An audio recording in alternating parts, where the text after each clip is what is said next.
Hey guys, अस्सलाम वालेकुम, नमस्कार कहते हुए जनाब के जो फेस पर 12 बजे हुए थे ना, वो साफ साफ दिखाई दे रहा था। और आज है मंडे, जो कि उन्होंने बताया, और मंडे को होता है परफॉर्मेंस यानी कि शूट डे। अब शूट डे वाले दिन जो है वो वापस लौट रहे हैं, तो इसका मतलब इस बार भी जो मैडम हैं वो शूट डे पर नहीं गई हैं। ठीक है भाई, मैडम शूट डे पर नहीं गई हैं और चेहरे पे 12 भी बज रहे हैं, तो ऐसा लग रहा है कि जो परफॉर्मेंस है वो इस बार भी कुछ ज़्यादा खास नहीं रही है। तो hi friends, welcome back to my channel में न्यू है तो चैनल को सब्सक्राइब कर ले और साथ ही साथ बेल आइकन प्रेस कर ले, जिससे कि मेरी आने वाली वीडियो की नोटिफिकेशंस आपको पहले ही मिल जाए। तो जनाब अपना जो है सो कोल्ड एक व्लॉग लेकर आ गए हैं, जिसमें जो टाइटल डाला हुआ है वो डाल रखा है फ़िज़ा का बर्थडे और जिहान का नया झूला और डब्बा की तरफ से आई गिफ्ट, यानी कि वो सब मिला जुला एक जो है कॉम्बिनेशन बना दिया है। छोटा सा 14 मिनट का व्लॉग है। 14 मिनट के व्लॉग में देखने भर को ज़्यादा कुछ है नहीं, और इतने लेज़ी मूड में चले गए हैं, इतने लेज़ी मूड में चले गए कि इतना अच्छा कंटेंट, जैसे कि हमने कहा था कि कंटेंट और भला जनाब छोड़ दे, इतने अच्छे कंटेंट को जनाब ने लेज़ी मूड की वजह से छोड़ दिया, या फिर ये कहो कि मूड ख़राब है इसलिए छोड़ दिया, फेस नहीं करना चाहते थे सो सूट नहीं करा। तो अब जब ये हमें वीज़ा का बर्थडे जो दिखाई देगा, यानी कि ये जो लोग जो डिनर करने के लिए बाहर गए थे वो हमें दिखाई देगा डब्बा के व्लॉग में, जो कि ऑब्वियसली आज नहीं आया है, डेफिनेटली शाम तक आ जाएगा। सो अभी हम जो है बात करते हैं जनाब के व्लॉग का। अब मैडम तो बिल्कुल सुस्त हो ही गई हैं। मैडम को तो मुझे समझ में नहीं आ रहा वो कर क्या रही हैं, ना तो वो व्लॉग शूट कर रही हैं, ना ही कोई घर पे कुछ और एक्टिविटी में हो रही है। और अब तो शायद ऐसा लग रहा है कि 2 बार से जो है वहाँ पर भी नहीं जा रही, क्योंकि कहीं पर भी जाएँ और पेपराजी उनको कवर ना करे, या फिर वो अपने आप को कवर ना करवाएं, ऐसा तो पॉसिबल नहीं है। जब वो निकलती हैं ना तो पहले से ही कॉल कर देती हैं, इनको इन्फॉर्मेशन दे दी जाती है कि मैं कहाँ जा रही हूँ, कहाँ स्पॉट करना है, और वो वहाँ पर स्पॉट हो जाती हैं। यानी कि अपने आप जानबूझकर अपने आप को स्पॉट कराना और लाइमलाइट में रहना। गाड़ी में बैठे हुए बता रहे हैं कि अभी आज जो है लेट जो है छूटा है, यानी कि शूट जो है वो लेट ख़त्म हुआ है, और अभी मंडे है और आज जो है फ़िज़ा का प्री बर्थडे ब्रिंगिंग है, और क्या है 1:30 बज रहा है। जब गाड़ी में बैठकर बता रहे हैं कि 1:30 बज रहा है, तो सोचो कि घर जाते जाते मे भी शायद 2 बज गए होंगे। लेकिन ये तो जनाब हैं, राजा बेटा है, मतलब ये कहो कि घर के जो है मुखिया बन रहे हैं आजकल। तो इनके लिए जितने भी बच्चे हैं, पढ़ने वाले बच्चे हैं, जिनके पेपर चल रहे हैं, एग्ज़ाम चल रहे हैं, जिनको टाइम से सोना टाइम से उठना ज़रूरी है, वो पूरी की पूरी पलटन जो है डेकोरेशन करके केक लेके इनका इंतज़ार कर रही है कि जनाब आएंगे तो उनके साथ हम केक काटेंगे। ऐसा पॉसिबल नहीं था, आप दिन में आराम से सेलिब्रेशन करते, क्योंकि नेक्स्ट डे तो आप सबको भी पता है कि जब उनका शूट डे होता है तो अगले दिन उनकी छुट्टी होती है, और इत्तेफाकली बर्थडे भी अगले दिन ही था।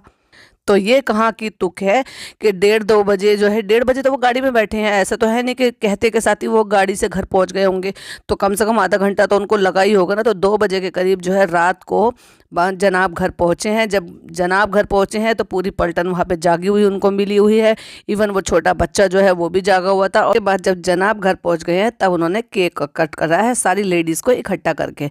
तो बस यही दिखाना बाकी रह गया था कि सारी की सारी लेडीज़ इकट्ठी हो जाओ और सारी की सारी केक कट करो। चीज़ और नोटिस किया आपने, जब जनाब बता रहे थे गाड़ी में बैठकर और बोल रहे थे कि हो गई है आज की परफॉर्मेंस, और वो कैसी रही है कैसी हुई है वो आपको मंडे को ही पता चलेगा, सॉरी वो आपको संडे को या सैटरडे को ही पता चलेगा। जब भी होगा मैं आपको बता दूंगा। यानी कि फिर वही वाली बात है कि वोट अपील तो करनी है, तो सैटरडे को आएगा तो सैटरडे को व्लॉग भी आएगा, सैटरडे को स्टोरी भी आएगी, वोट अपील भी आएगी, और अगर संडे को आएगा तो संडे को ये सारी चीज़ें होनी है।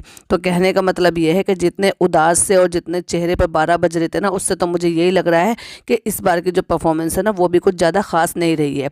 और जैसे कि वो बताते हुए नज़र भी आए थे कि फ़राह मैम नहीं आई थी और उनकी जगह जो है मर्जी सर आए थे।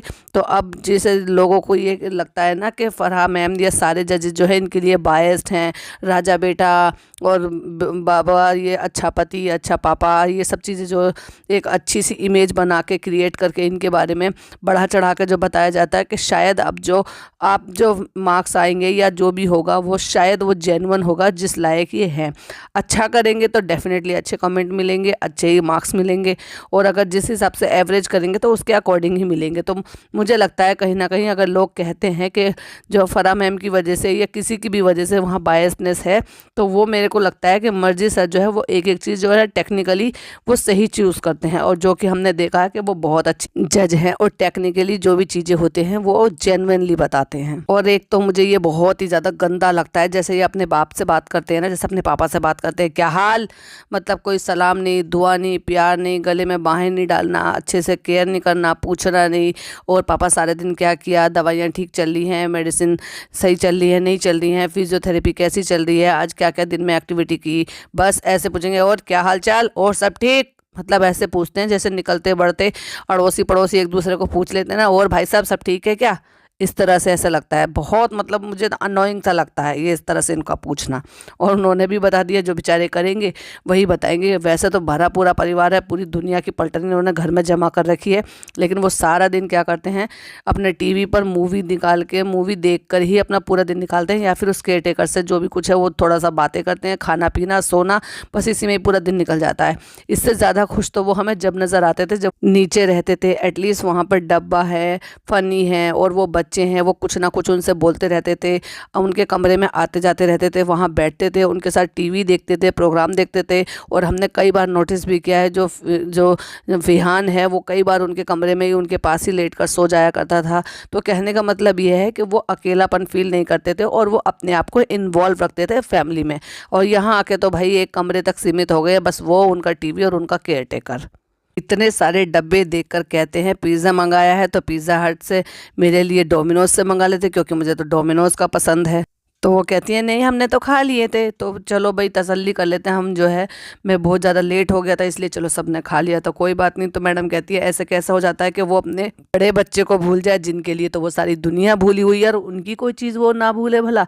तो उनको जो पसंद है वो उन्होंने पहले ही मंगा के रखा हुआ है, तो वो गर्म करके उनको खिला देंगी।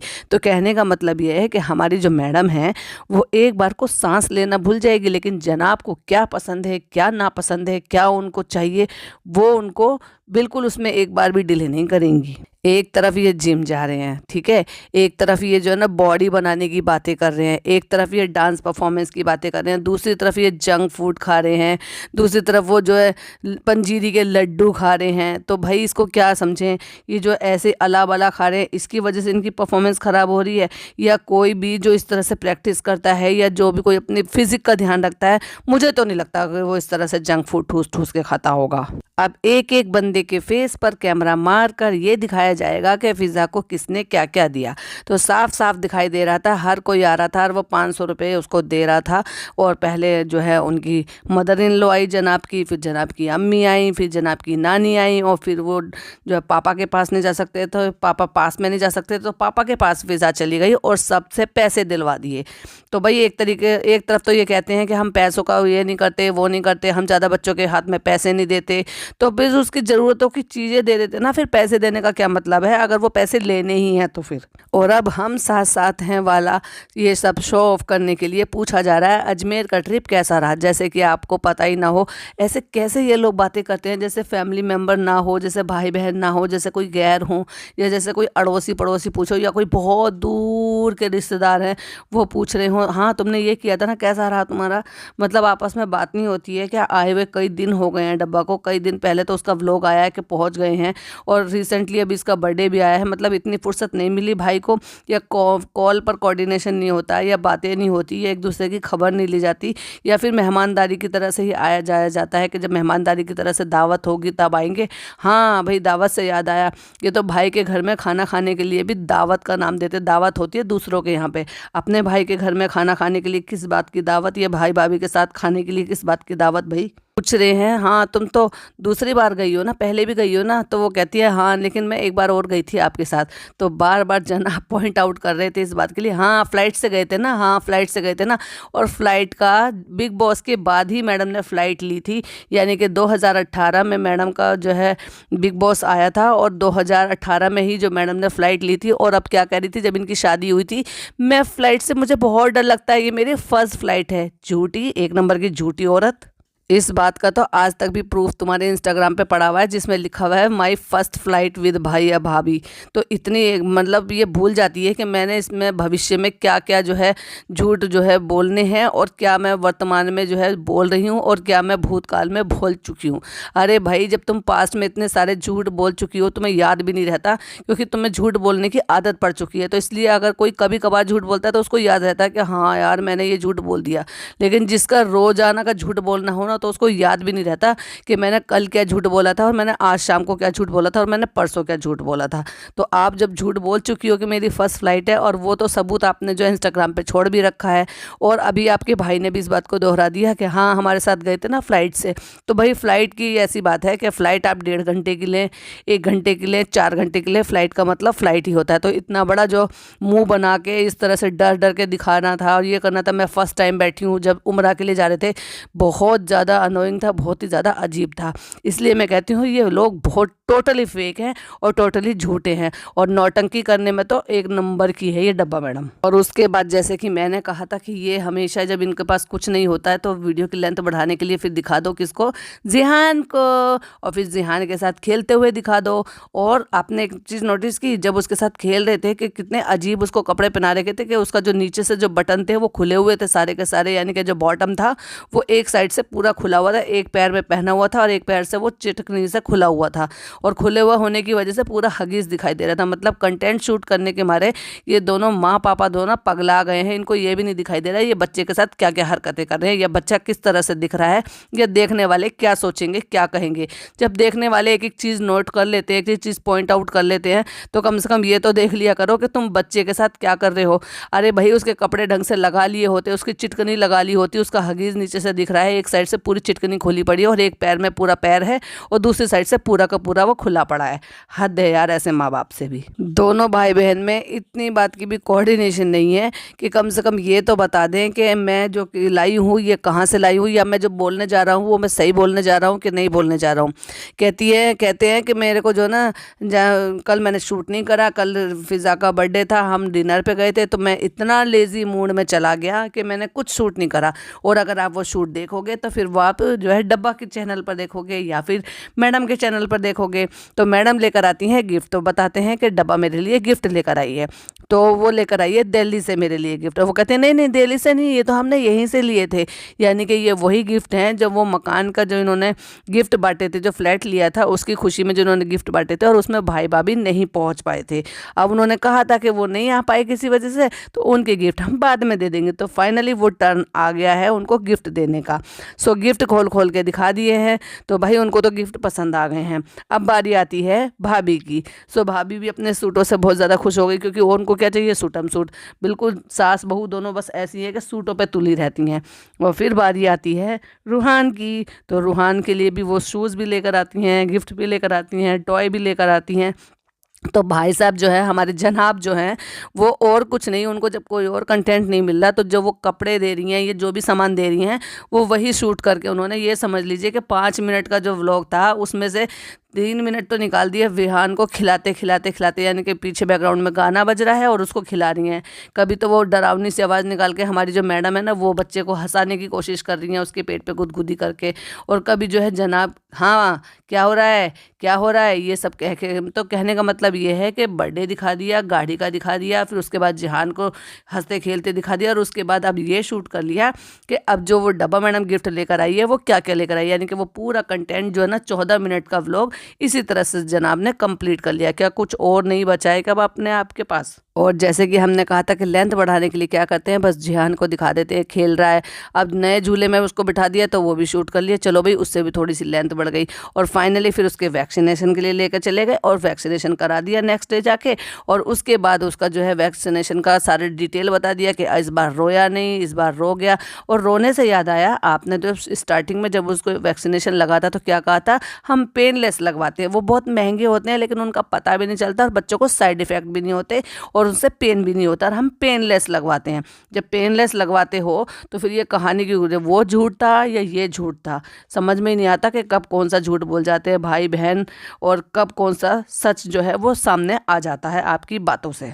अब मैडम बहुत ज़्यादा एक्साइटेड है कि 20-21 तारीख के बाद से वो छठे महीने में लग जाएगा, तो फिर उसका सेमी लिक्विड जो है वो चालू हो जाएगा। तो फिर मैडम को पता चलेगा कि मेरे जो मैन चाइल्ड है उसको तो सब कुछ पता है उनके बारे में, तो उनको क्या पसंद है क्या नहीं पसंद है, लेकिन अभी जो असली चाइल्ड है उसके बारे में उनको कुछ नहीं पता। तो फिर वो जब पता चल जाएगा कि वो क्या खाना पसंद करेगा, फिर अपनी फरमाइश बताएगा, फिर वो इंतज़ार कर रही हैं कि कोई ऐसा मौका आए जब वो सारा खाना बखेर दे, गिरा दे अपने ऊपर, अपने आप को सान ले, और तब उनको बहुत मज़ा आएगा, बहुत बहुत बहुत बहुत मज़ा आएगा। तो कहने का मतलब ये है कि ये बिल्कुल अनोखी मम्मी है, हमें ये समझ से बिल्कुल परे हैं कि ये क्या सोचती हैं। जो नॉर्मल मम्मी सोचती है ना, ये उससे बिल्कुल अलग डिफरेंट सोचती हैं। और उसके बाद एज यूजुअल दोनों हस्बैंड वाइफ भीख मांगते हुए नजर आए वोट के लिए, क्योंकि सैटरडे संडे इनका जो है वो आने वाला है। इनका शूट डे हो चुका है, शूटिंग हो चुकी है, और जो एपिसोड है वो संडे को आएगा या सैटरडे को आएगा। जब भी आएगा हम आपको बता देंगे, और आप वोट करते रहिए। और वोट की भीख जो है उन्होंने मांग ली है। तो चलिए भाई, इसी के साथ मैं भी यहाँ वीडियो को एंड करती हूँ। मिलती हूँ आपसे नई वीडियो में। टिल देन बाय बाय, अल्लाह हाफिज़, टेक केयर।